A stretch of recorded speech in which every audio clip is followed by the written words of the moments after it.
Apa boleh tidur setelah sholat? Apa boleh tidur setelah sholat subuh? Sebab di negeri kami musim hujan Ustaz, dingin. Sholat jam 5, setengah 6 sampai 7 masih gelap dan dingin. Lalu di rumah awak apalah salahnya? Misalnya lalu di rumah orang saya lah. Tapi nan saya elok-eloknya, nan diajarkan Nabi, selesai sholat subuh berzikir, berdoa, baca Quran sampai terbit matahari. Jam bara kini maghrib 6:15. Maka awak di masjid berzikir sampai jam 6:15.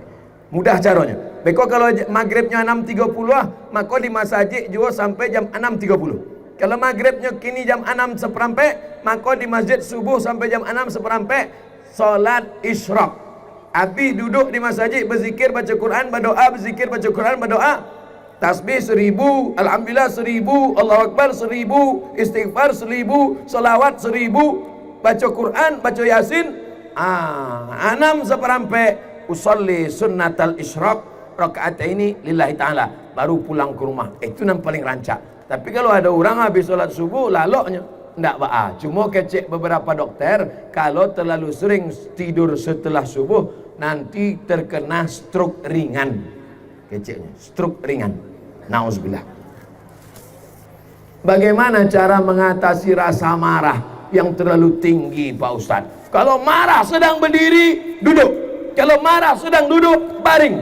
Marah itu gejolak api neraka, padamkan dengan air wudu, siram dengan air wudu. Sudah wudu ndak jauh padam, mandi awak. Ndak jauh padam, masuk ke lawi. Insya Allah bukan cuma marahnya hilang, urangnya hilang sekalian.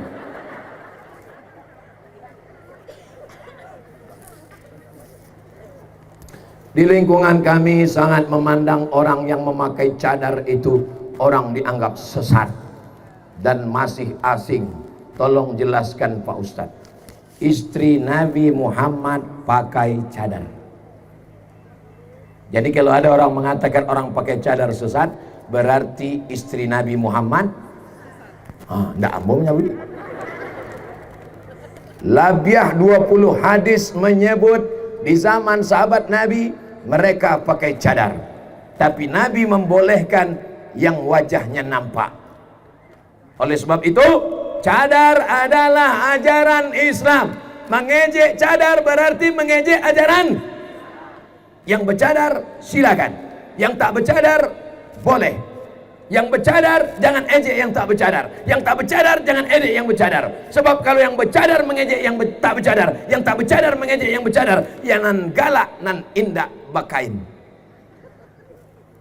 Oleh sebab itu jangan ejek orang bercadar. Ini kalau laki-laki pun banyak juga ejek orang bercadar. Hai ninja, kenapa melihat orang bercadar kau risau? Kenapa melihat orang bercadar awak angek? Kalau ada orang menengok orang bercadar risau, tapi menengok orang pakai rok pendek diam, itu berarti hantu setan. Otaknya sungsang. Galaknya membayangkan otak sungsang. Bagaimana dosa menjual tanah harta pusaka tinggi? Ama awak nan padusi, ama awak itu padusi. Inyo mendapat harato tinggi sawah. Itu bukan hak milik, tapi inyo adalah hak pakai. La yurasu wala yuhabu wala yuba'u. Tidak boleh dijual, tidak boleh diwariskan. Diwariskan maksudnya kepada ahli waris, tapi itu adalah wasiat turun temurun dari anak padusi turun ke anak padusi, turun ke anak padusi. Inyo sama macam wakaf zuriyah. Gunanya untuk apa? Supaya padusi Minangkabau tidak paralu kaluar nagari untuk mencari makanya insya Allah zaman berganti, musim berubah. Padusi Minangkabau sesusah-susahnya padusi orang awak tetap ada bareh. De apa? De ada harato tinggi tadi. Tapi kalau itulah dijual, maka anak cucu awak beko. Iyo kalau dapat suaminya nan kayo, iyo kalau dapat suaminya nan hebat, pejabat. Kalau nasib indah, na'udzubillah. Mudah-mudahan kita menyadari ini. Sebenarnya itu hukum dibuat adalah untuk menjaga kehormatan perempuan. Bagaimana dosa bagi orang yang membuat ranji keturunan palsu?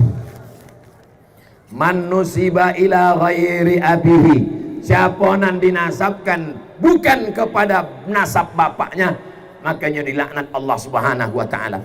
Turun ayat Zaid bin Muhammad, Zaid bin Muhammad, Zaid anak Muhammad, Zaid anak Muhammad.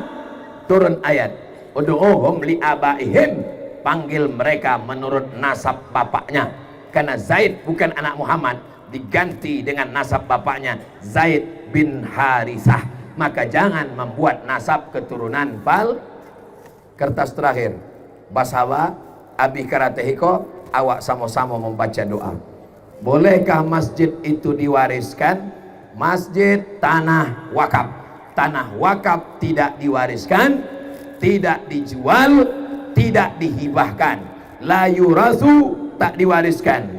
Wala yuhabu, tidak boleh dihibahkan. Wala yubahu, tidak boleh dijual. Wahai bapak ketua masjid, urus akte tanah masjid ke BPN, Badan Pertanahan Nasional.